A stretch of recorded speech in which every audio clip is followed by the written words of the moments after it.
welcome to another edition of the Sports War. And we are back. Welcome to another edition of the Sports Report. I am your host, Brian Barnaby, and let's just say the boys are back in town. She got away, know what I say?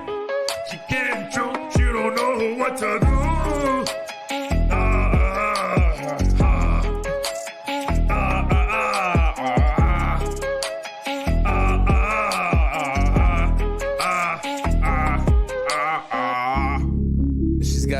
She's gotta go. Bye.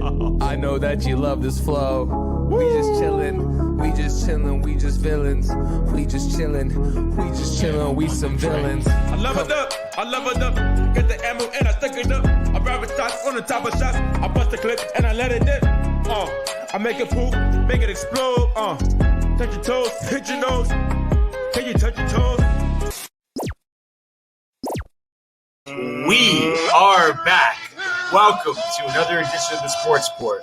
I am your host, Brian Barnaby, and Tony is back from a well-deserved vacation. Oh, well-deserved, dude. Not much. Hanging loose, loving life. Dude. Hanging loose. And on the other side of the glass, our super producer, hello, world. What's good, bro? Dude, I'm living large and hanging loose. Yeah, no, that's the way, and it's hanging nice. Loose, with an dude. off day in the playoffs yesterday, we get to start in the world of Major League Baseball. Giving chase at Judge, and he dives into the stand. Rock begins the season with an overpowering strikeout of Ronald Acuna. The wall is gone! 3-run home run! What's going on here? I love it. He drives one to the moon. High, deep, and very gone. So, even though we are in Yankee Stadium, we're going to start, because the Yankees were off yesterday, we will start with the Mets, Tony. We had a doubleheader. Mm-hmm. The big storyline before yesterday, DeGrom, what's he going to give you? He does his usual, 5 innings, 1 hit, 2 walks, 6 Ks. I think the ERA is about a 0.5, right? 0.5, buddy. 30 straight scoreless innings, and the Mets defeat the Braves 4-2. I mean, not 4-2, but 4-2. I mean, I have to say, you did say he wasn't going to leave with injury, because he didn't. They just were very cautious, right, coming off. So, I mean, overall impressions. I mean, I'm guessing you're very happy with what you saw. Oh, my God. Totally ecstatic. I think, what was the record DeGrom broke? I think 12 straight starts with 1 earned run or less. First pitcher to ever do that. And not just like, 12, his first 12 starts. It's any stretch of 12 starts. Mm-hmm. First pitcher to ever do that, which is obviously very impressive. I mean, he just is so on point, dude. He rarely throws a missed ball. And I mean, you can kind of see it now. He's been the first pitcher to be checked for illegal substances after the first inning, dude. Which it was, he was a real good sport about it. He kind of got checked with a big smile on his face. Checked his glove, his hat, his belt. He was all clear, obviously. And then he just kind of went to work, and it's really impressive. Yesterday, I saw them break down his mechanics in the post game show, and they were talking about his mechanics between specifically his slider and his fastball. And it was literally a mirror image, like his windup, his release, where he ended up. So it just kind of goes to show how he's worked on himself. And it's obviously extremely hard for batters to anticipate what's coming. Cause I mean, if you don't, if you don't give any tells as to what pitch you're throwing, obviously it's gonna be hard to kind of dictate and predict what's going to be thrown at you. And it's just, incredibly impressive. I think he was throwing over 100 consistently, pretty easily. He didn't seem like he was in any discomfort. Right. Although like he did say he was, not happy, but, okay with getting taken out after 5. Which, I mean, rightfully so for the Mets to kind of be a little cautious. And now, he has quite a few rest days ahead of himself. And, at that point, I would expect by his next start, he's completely 100%. And it's impressive, too, because he's struggling with some pain, and yet he's still putting impressive starts together. And with this whole arm angle thing, I mean, do you think like what he's done, and obviously he's changed his motion, you know, a little bit too in the offseason. I mean, do you think it's a case of obviously he has special ability and him doing those things really just puts him over the top? But do you think other pitchers probably aren't putting in the work that it takes to have that level of dominance? Not that everybody could get there, but just that, because I know a lot of pitchers have different arm angles for every pitch, and it's just like, you're tipping. Right. I mean, I'm not going to say that other pitchers aren't working hard, but I mean, clearly, obviously DeGrom, I don't want to say he works harder, but whatever he does in practice in terms of his mechanics and getting coached from the pitching coach, it's working well for him, and he's dialed in and he gets it, obviously. So yeah, I mean, really, in this day and age, before this season, it was all offense with like home runs and stuff, pitchers getting lit up. So for some guy at this point in the season have a 0.5 ERA, it's literally insane. It is so incredibly impressive, dude. Yeah. So you got to give it to DeGrom, and hopefully moving forward, he won't have any more injury problems. It seemed like at least yesterday, he had it under control. And then Edwin Diaz gets the save again yesterday, 2.89 ERA this season. And I think I heard some stat like in save opportunities, his ERA is like a little over 1. Yeah. Non-save, it's like 5 or something. 5.8, high. I think it is, or something. Yeah. So which I don't know. I guess is. It sucks that's the difference, but I guess, when you need him, he he comes up clutch, I guess. The only thing is, if you're at home and then you pitch him when the game's tied and then he's going to blow then he's gonna blow that's obviously a problem. I know, dude. So, I don't understand why that is, dude. It's a very weird stat, I feel like.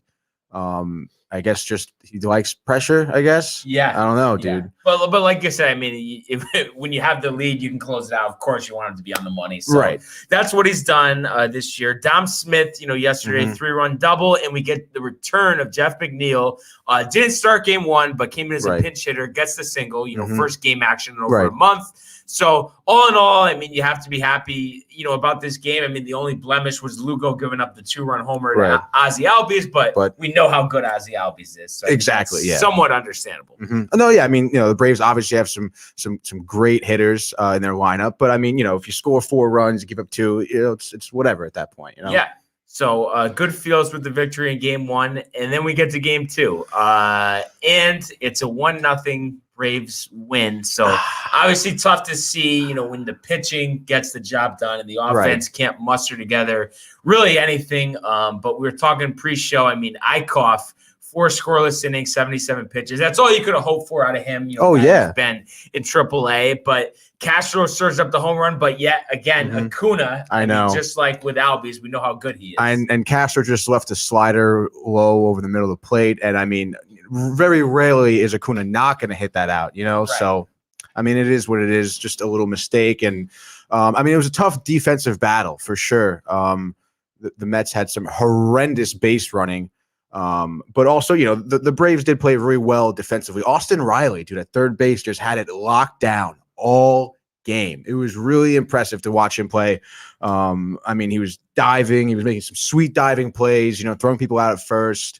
He almost got Alonso out in the top of the 7th too, after catching a line drive right to his face. So it was impressive. But I think the Mets really shot themselves in the foot. Although obviously Ian Anderson is a great pitcher. He's had his struggles this season, but he is a really good pitcher.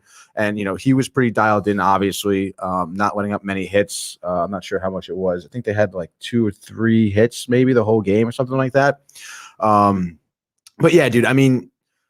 I think it was top of the 6th. We had 2 runners on with no outs. Peraza comes in as a pinch runner, a ground ball to shortstop, and he's running to third base, dude. Gary Sanchez? Yeah, I don't understand that. The ball was it almost hit him, and he's like running to third base, gets thrown out, and then after that, when Dorr gets picked off, it's like running to second base. But where's the third base coach giving him the signs, giving him I don't understand. He literally you see him. He has a secondary lead, ground ball, and he's watching it, and then he just hanging off the bag and then goes. Yeah, and then just goes. I don't know what he was thinking, but dude, it's literally the inning's over at that point. He gets thrown out at first. throws out in third rather. Lindor's at that point gets the single on first base, right? And then he just gets picked off. Yeah, running the second. It was bad, but I don't know what type of decision making was going on there, and obviously that ends the inning, and then we come up tough in the top of the seventh. We had bases loaded, 1 out. I think it was McCann lines out to Austin Riley at third, almost picks off Alonso too. They actually overturned the call because at first he was called out, but he was safe by like a mile. But then I think Drury came out and flew out to short or something, and then that was the game, dude. Yeah, it was tough, bro. I mean, you literally have the opportunity to win, you just don't capitalize. Yeah, no, I mean those ones sting. Yeah, and, I mean you look at the lineup. I mean Alonso had 2 hits, Smith had 2 hits, but the rest of the lineup goes 1 for 18, 10 left on base. I mean that's just not going to get the job done. No, especially in a 1-0 tight game like that. I mean, come on. Those are the things that come back to bite. And it's funny, you mentioned Anderson. I've been impressed with him. I think he's going to be a great pitcher. And then Austin Riley, this has really been his coming out party this year. Had struggled with the bat in his recent appearances, lower batting average, but we see, what he's done in the field. And then the power's been there. Right. The averages have been creeping up. So he's a guy that I think is going to be a force for years to come. I mean, he's still pretty young. Yeah, definitely. I don't know how young he is. I want to say 24 if I had to guess. Yeah. Wow, dude. No, yeah. I mean, it's definitely a lot of fun watching him play, and it's it's a great addition for the Braves, who already have a really good lineup, dude. Yeah, absolutely. So, they end up splitting the doubleheader here. So, I mean, like we were saying, it's acceptable, but I mean, the lack of offense really had to kind of irk you. Especially, scoring 4 runs the first game, and then none the second game. Come on, dude. Yeah. Come on. Yeah. I mean, and are you hopeful that the return of Conforto is really going to spark this lineup? Oh, absolutely, dude. I think he's returning towards, it should be the next couple of weeks, honestly. I think end of June is what he was scheduled for. And of course, having McNeil as well, a little tough I think he went 0 for 3 that second game. First game back, like we mentioned, in a while. So, get his feet under him again. But I mean, having Conforto, I would expect him to come up hot and hungry, and generate some really good offense for the Mets. I mean, do you think I should just start editing Wikipedia? I mean, 24 years on the nose, didn't look. Oh my God! Come on, though, give me something that I can't. But that being said, looking on to the game tonight, we have a 7:10 STROMAN versus Charlie Morton. What do you see here? I mean, come on. Charlie Morton has struggled a lot this season. I want to see some heavy offense. I want to see runners on base. I want to see us hit them to score, dude. Let's go, bro. They're not going to lose, dude. Not the Mets. Oh. I'm trying to support you, bud. Oh, well, I appreciate that, Mike. We need all the support we can get. I wear the Mets jersey. From a Mets fan like yourself, I wear dude. a Piazza jersey all the time. Dude, the Piazza jersey plays. There's several people. Everybody loves Piazza. Everybody loves American hero. He is an American hero, dude. Yeah. No, he is obviously a great Met for sure. And we were, alluding to this before the show. Injury bug.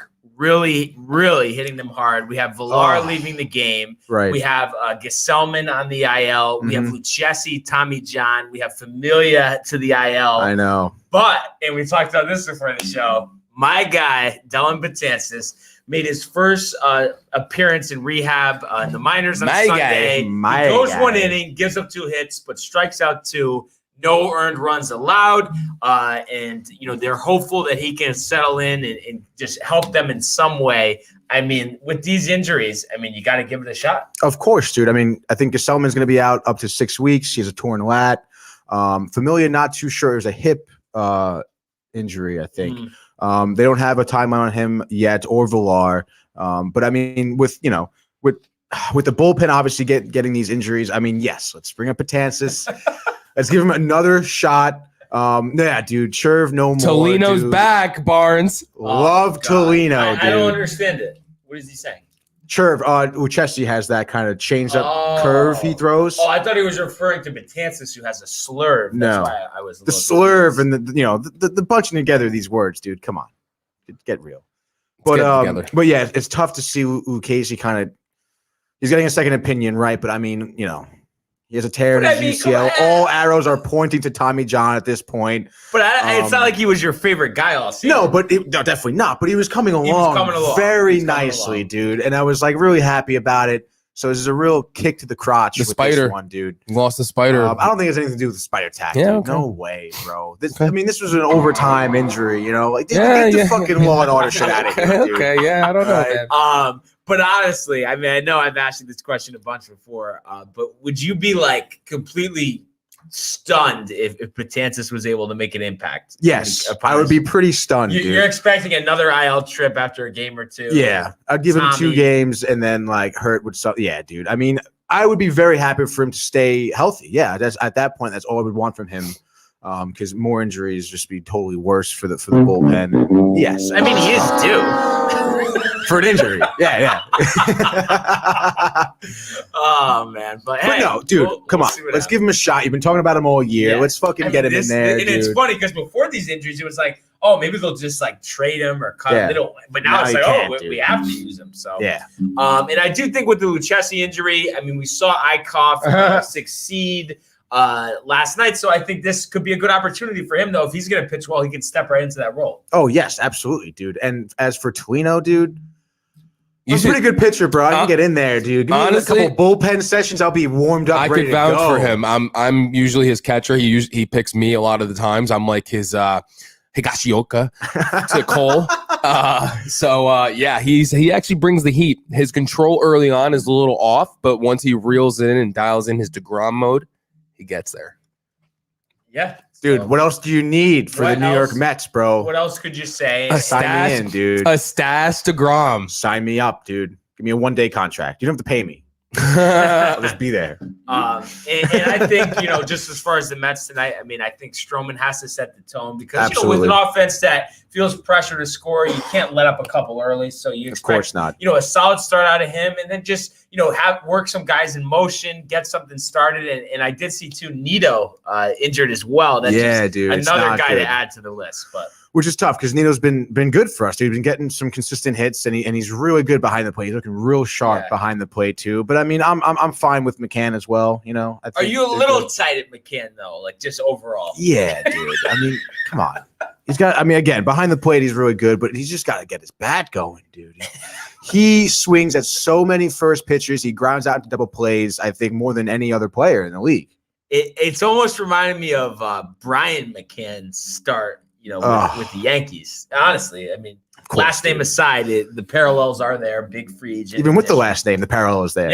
Yeah, exactly. So. Oh, God, Richie, how are ya? Hey, dude. Have they done a triple play this year? No. When was the last time? I don't know. Actually, it definitely. I don't think it happened last year either. Say 2 years ago.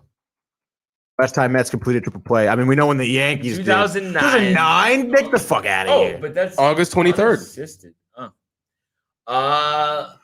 Let's see. Before we move on to the Bronx, they need to improve their base running out there. Yes, dude. We talked about that. Horrendous. Yeah. I mean, but the whole league does. All around the league. We've seen it all around the league. Horrific. And I think even in the 5th inning, too, I don't know what Alonso was thinking when he was trying to stretch. I think it was a single, and he was on first base. He tried to stretch it out to third and got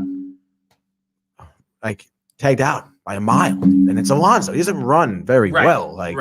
You're a big man. I don't know what it was. I think it was like a shallow hit to right field, and Acuna was on it, and he throws a rocket to third. Riley tags him out, and boom, dude, end of the inning. You can't do that, bro. Especially when you're on second base, you're in scoring position. Just sit there, dude. Yeah. Base running 101. I mean, now come on. Changing gears here to a team that's improved their fundamentals over the past week or so. My God, we do have the New York Yankees beginning a 3-game home series. The New York Yankees against the Royals, 7:05 on the Yes Network, and we have Singer versus Cole. So, I mean, just off the rip here, I mean, the clear pitching advantage and an opportunity for Garrett Cole. He's not wrong. Who, had a great start last time out, but to really have one of those vintage Cole starts, a 7 or an 8 innings, a 13K, no walk type of situation. Oh boy. And I mean, they haven't announced anything yet, but it seems like with Gittins, getting optioned after the game on Sunday, that Voit should be in the lineup tonight. And, we talked about this yesterday. Let's go. What a welcomed addition that would be for this Yankee team, because we talked about it too, how they've played about the same amount of games that they played last year in the shortened season. Mm-hmm. He had 22 home runs. So for that to basically all be taken away, I mean, that has to play a role into why the offense hasn't scored as many runs up to this point. Oh, of course, no doubt. But the question is, Barnes, you think he's going to come out hot tonight or what? Yeah, I mean, I get it. It's minors, but he tore it up in the minors. So he's ready to go. He's a guy who really works for it, honestly, too. He's a very hardworking guy, because it took him a while to get to the majors. Right. I think he ended up making, playing a full season for the first time when he was, 27, 28. So, a lot of time in the minors, coming over from the Cardinals. So I think he'll be ready to go. And just in general, I think there's just literally no excuses for this series for the Yankees. And really, anything short of a sweep is going to be disappointing, honestly. No excuses, huh? Literally, I mean, give me one. No, there aren't any, dude. If they don't get a sweep, I'm gonna be pissed. I'm gonna have a rant this time, dude. Think about it. And then I think this is a perfect series, to see Glaber and LeMahieu really get hot. And now LeMahieu's average is still low, but he's been lining out, hitting the ball hard. So you feel it's around the corner. And that's another thing with those. I mean, you think about it. Him right, Voit right. I mean, and then everyone else just somewhat near. I mean, that's the whole thing. No, literally, That's the answer we've been looking for, all season. And I mean, I've said this before. There's a parade this year, so I don't care about these early season struggles. There's a parade starting in Queens, buddy. You want to get the bad games out of the way early in the season instead of jumping out to a hot start, fading down the stretch. So we are right where we need to be. I mean, it's June 22nd. They're 4.5 games out of first place. Please, by the end of this season, they're going to be 25 games over 500. They're going to be on their way to the World Series for the first time since 2009. Toledo 99. Get that straight. But that being said, a guy who's been carrying the team of recent, Gary Sanchez, baby. On fire. I mean, what a weekend he had. We didn't get to talk about it with you yesterday. Oh, my God, dude. I love to see it from Gary. I mean, we mentioned Hattie. Gary. They call him Hattie in the dugout. You don't know what you're talking about. But yeah, we talked about Gary Sanchez earlier in the season, and we were pretty much counting this guy out, dude. Like, talk about Higgy's getting more playing time, a parade of players getting traded away. Yeah, no, that's happened a lot in the last 30 years for the Yankees. They usually trade a lot of guys away. So what were you saying? But dude, it's just so impressive to see Gary. Like, dude, every time he walks up to the plate, he just looks pissed off, dude. Like, he's just like, I want to fucking hit this ball so hard. And he does, dude. He's dialed in. It seems like, he's got a lot of confidence at the at the plate. Uncle Richie, dude. The Scranton Yankees have swept the Syracuse Mets this past week. Wow. That's an update. Primetime TV. That's an update you won't get on other sports shows, though. That's a fact for that one. I mean, come on, dude. Syracuse Mets. Anyway, because they're all playing for the Mets right now, dude. So the Syracuse Mets are like high school players at this point. Well, anyway, but yeah, dude, you love to see it from Gary. I mean, a comeback story. Hopefully, he doesn't get snubbed for the All-Star game. But it's just it's great to see, especially for the Yankees, for him to come up big in a situation where they are, not doing well with the bats, and it's just really great to see, dude. Yeah, I mean, if you look at, take away the last, 2 seasons. Did I drop enough? His average was about somewhere between 40 and 50 home runs if he played 162 games. So the power's always been there. And I haven't seen him this locked in, honestly, since 2016 when he went on that run, hit 20 home runs in about half the season. Was really dialed in. So love to see it. And you do remember in our season preview, I did say, I know, like I was going to say, he's not in the top 5 for All-Star voting a catcher yet. But I did say that he would be starting the All-Star game We have a few weeks, so fans, get your votes in. You can vote up to 5 times a day. Yeah. Gary deserves to be there, and I think this is a product of his hot stretch has been very recent, so this voting started before that when he wasn't doing as well, so I think we'll see that pick up some steam. I mean, you look at these guys ahead of him, Sal Perez, Yasmani Grandal, Martin Maldonado, Christian Vasquez, and Kurt Suzuki. I mean, this is an absolute joke. None of those guys, I mean, you want to say that is a joke. Grandal and Perez are solid, but I still think Gary's, I mean, especially what he's done recently, is far away better than them. I feel like Suzuki hasn't really been doing much, dude. Like Suzuki, that's a joke. Come on. That's a joke. I can see Vasquez, dude. He's been doing Christian's been doing well, and even Maldonado, I guess. But come on. The Yankee fans just still want to vote, dude. They can't be bothered. I know a Yankee fan that's voting up to 5 times a day. That guy right there. I will say, I don't know if you have like the MLB app. Yeah, they are so annoying with the notifications for voting. Well, I mean, I just go push off. Honestly, I may have to just turn it off at this point because it's like I just have ESPN on for Yankees, but it's like I get the notification when the game's over, but I'm watching the game. Why do I need a notification? You know what I mean? You're late, ESPN. You guys are late. Okay, I already watched it. It's over. I could have told you the score. And then one other thing to touch on here too. How about him avoiding the tag at third base on Sunday? Oh, Sanchez? Yeah. Oh, after that double, I dude. mean, talk about some agility. Nimble, dude. Yeah. Nimble. I think he's been doing yoga. Yeah, it's gotta be. Oh man, that was a great play. And hey, I mean, like I said, this is a huge series just to get everything you need, done, taken care of, because this Boston series is coming up over the weekend, and really looking forward to that. And after getting swept by them at Yankee Stadium, that was earlier this season, you want to see them put in a good effort. It starts tonight. Cole's your workhorse starter, so expect him to be locked in, ready to go. Does he get checked for illegal substances after the first inning? And he says, check everything you want. Yeah. I'm good. I'm an ace. I hope so, I'm a legend. And one other thing baseball-wise before we move on, how about Javi Baez, the all-star former MVP shortstop for the Cubs, doubled off first yesterday after forgetting how many outs there were, and then manager David Ross chews him out in the dugout, benches him. I mean, do you agree with this iron fist policy by David Ross? I don't know, dude. I mean, again, it's great to hold players accountable, but I mean, was it a close game at that point? Like, I don't even know. I mean, they ended up losing 4-0. So. Oh, okay. So maybe he was a little angry for other reasons too. But I mean, dude, I think it's tough enough to score as it is these days. So to bench Baez, and I don't know. I'm just, from his time at ESPN, from his time on the right, I'm not a David Ross guy. No, you know what I mean? I just think it's like, who are you, David Ross? You sucked your whole career. I mean, go ahead, chew him out all you want, but then you bench him, dude. I mean, the guy's about to be a free agent, for God's sakes. Like, you're trying to get him pissed off. Like, I don't know, dude. Bad job. You think maybe like move Lindor to third, Baez sliding it short? Would you allow it? I'd allow it, yeah. Why not? I could see Cohen pulling the trigger on something. It'd be an interesting move for sure, but sure, dude. Pull the trigger on that, dude. Wow. I mean, not even an attempt to get back.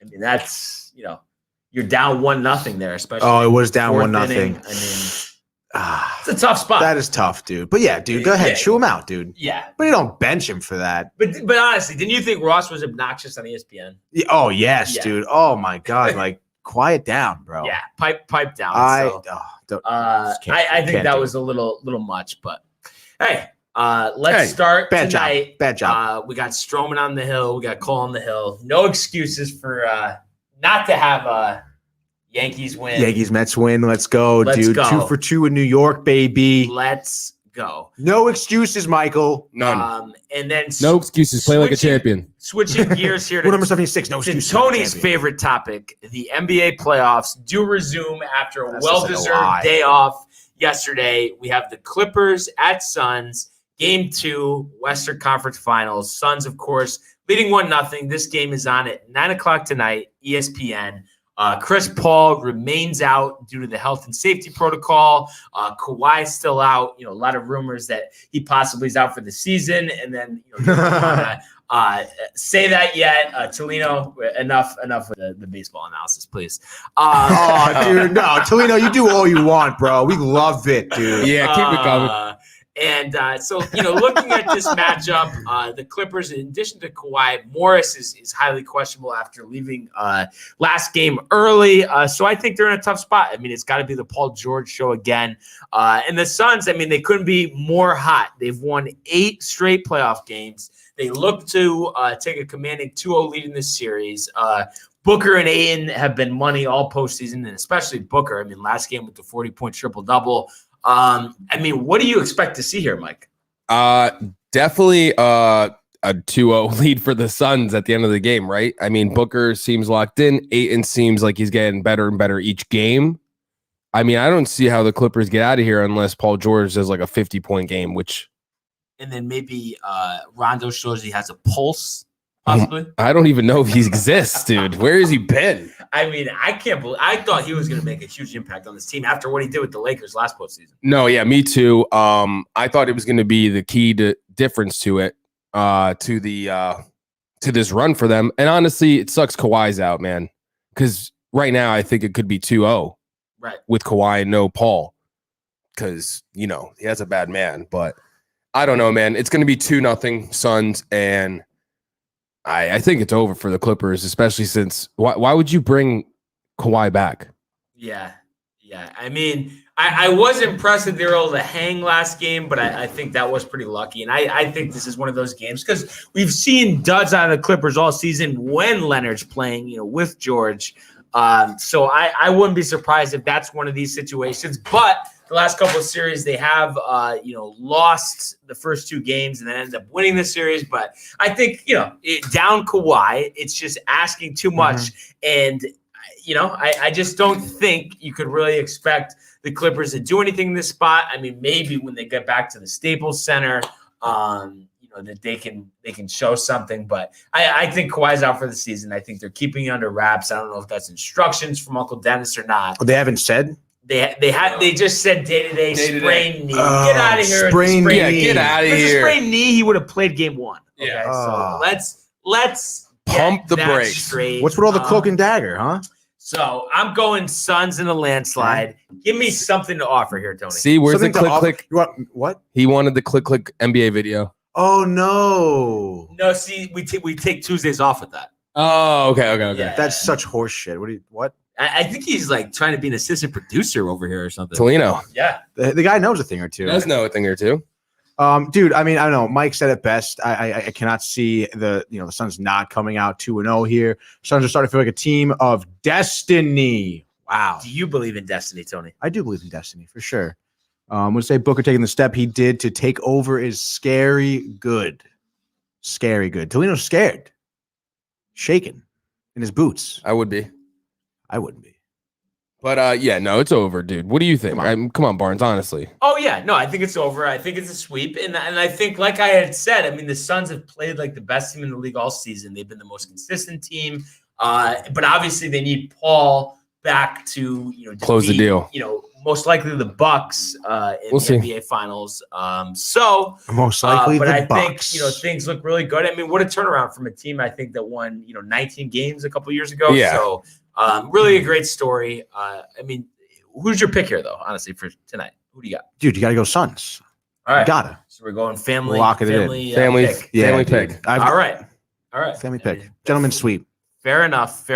And so we will see 9:00 on ESPN as this game, this is game 2 of the series. And then tomorrow will be game 1 of the Eastern Conference Finals. So we're getting close to the NBA Finals here. And then the draft. And then the draft after.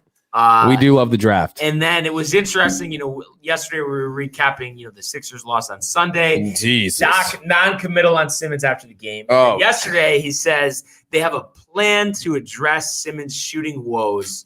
I mean, I just think this whole thing is a joke. I mean, I think it's an absolute joke. And I think he might have said it to increase his trade value, honestly. I don't know what your thoughts are on this comment. Well, I heard that it could not be over for Simmons. Who's the dude that Amin Al-Hassan? No, he's kind of like what's his name? I think Barnes just wanted to say that name. ESPN, he's like kind of a big dude. Not Adrian Wojnarowski. No.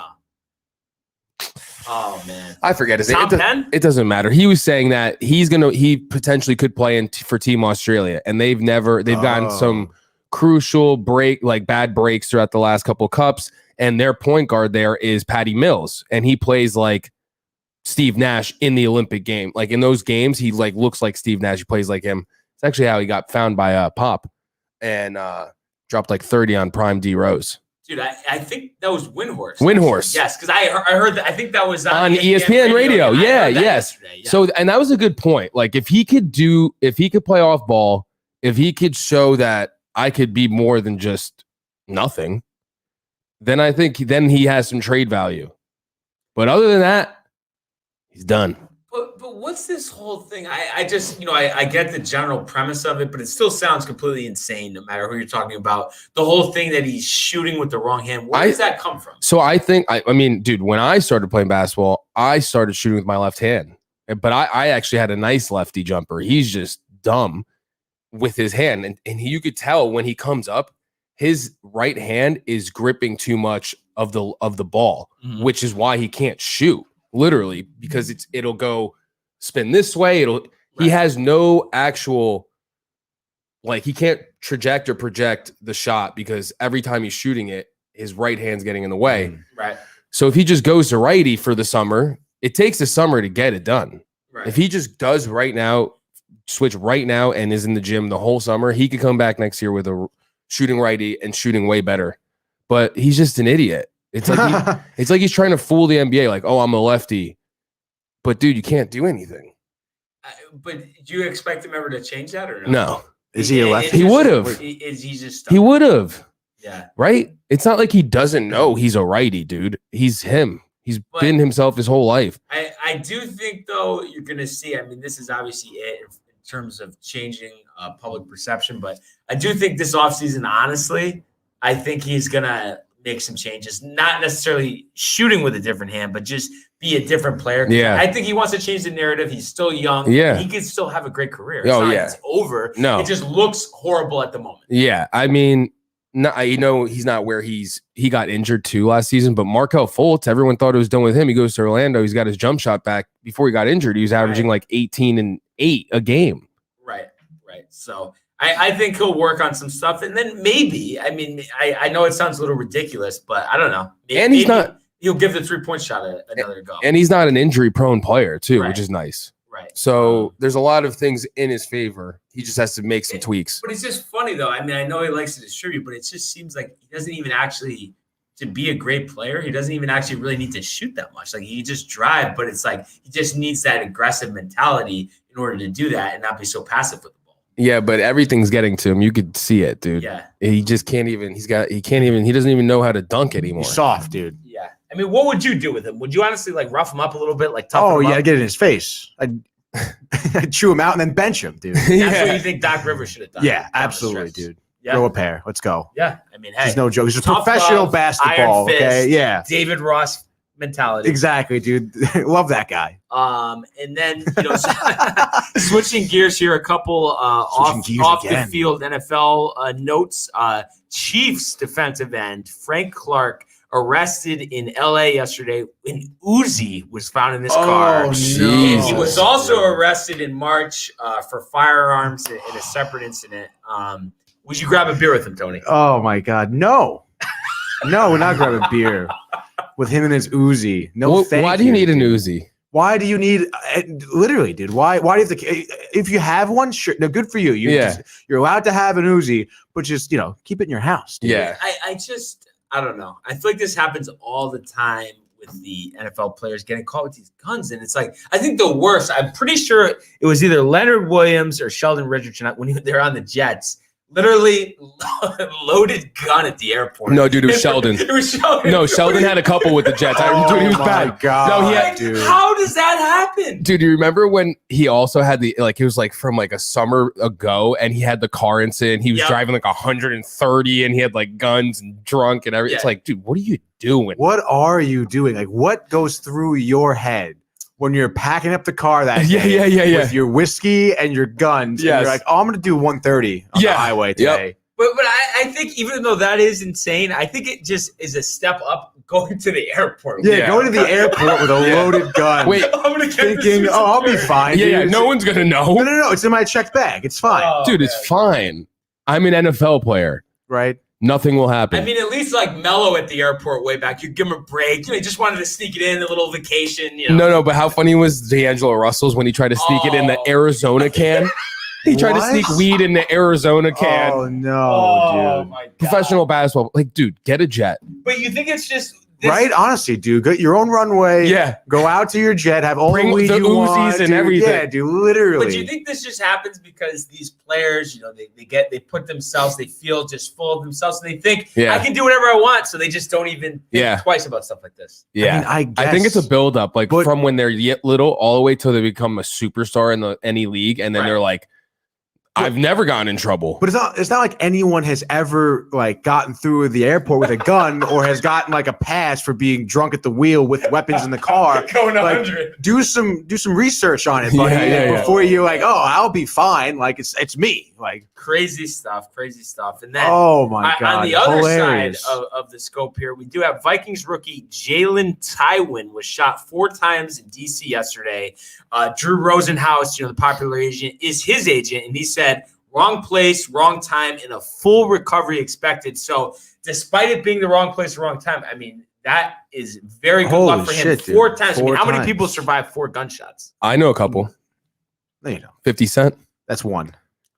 Yeah. Well, Well, but really, you got to feel for the guy. but dude, was 6th round that- draft pick on top? Was of he it. like? Was it like an altercation he was in, or was he just like No, was it a maybe just- drive-by? Yeah. Crossfire 4 Happens. times from Crossfire. Yeah, they probably thought it was someone else. Holy shit, dude. Jesus. And you know, he's a 6th round pick. I mean, 6th round picks aren't a lock to make the roster. You know what I Right. mean, so this sets him back, but I'm sure Some he'll teams- have some more yeah. leniency. Right. with Oh, the yeah. Vikings. I mean, they'll be understanding about I mean, full recovery. Oh my god, Yeah, dude. so He I ate mean- those bullets, God bless him. Kept walking. right? you Probably know, did. that he made it out of Didn't even that. know he was shot. It made it out Like, of that one okay. But all I can say is I'm getting excited for this football season. Might fire off a few rounds Mike, later. I mean, we talked about this briefly. I mean, you're expecting a big feel good, not necessarily playoff season, but No. just a good feel season for the New York Jets. I'm feeling what I'm.